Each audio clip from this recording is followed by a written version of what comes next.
Ce bruit des engins lourds, ce jeudi 10 juin 2021 à Luango, prouve que le gouvernement congolais, garant de la politique du chef de l'État, est passé à l'acte, celui de la démolition du mur de clôture construit anarchiquement tout autour de la place des esclaves, et ce par un franco-camerounais répondant au nom de Bastien Descours.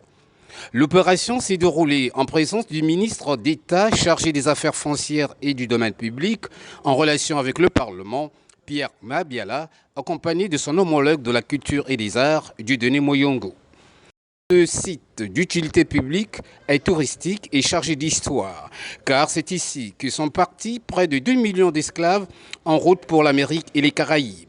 Raison pour laquelle il ne peut être bradé par tierce personne, sinon qu'il mérite d'être protégé.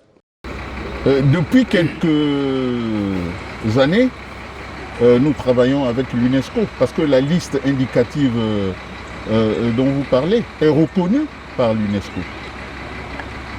Donc la prochaine étape, c'est celle qui consiste à argumenter le dossier pour aller vers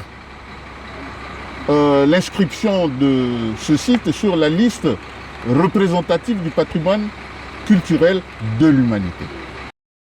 Ce déguerpissement accompagné de pertes et de fracas s'est passé dans les règles de l'art, au grand bonheur de Pierre Mabiala, qui pense que cette démolition a permis de restaurer la puissance de l'État et que ce dernier peut aujourd'hui reprendre sa propriété pour des fins culturelles. Vous voyez là où nous sommes là, c'est la route dite des esclaves. C'est chargé d'histoire, là où nous sommes. Mon collègue, le ministre de la Culture, est mieux placé certainement pour vous le développer.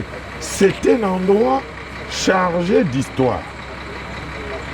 Alors, ce qui a motivé justement, c'est la loi, c'est le règlement, il faut ajouter, et surtout c'est l'expression de la puissance publique.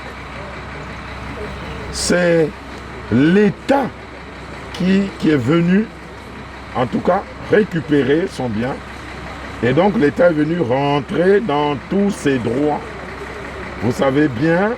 Mais là où le bas blesse, on s'interroge comment un étranger peut avoir le toupet d'ériger un grand mur de clôture à quelques enclavures de la préfecture du Kwilu, et ce sur une grande superficie, sans pour autant que les autorités locales de Luango ne soient tenues informées.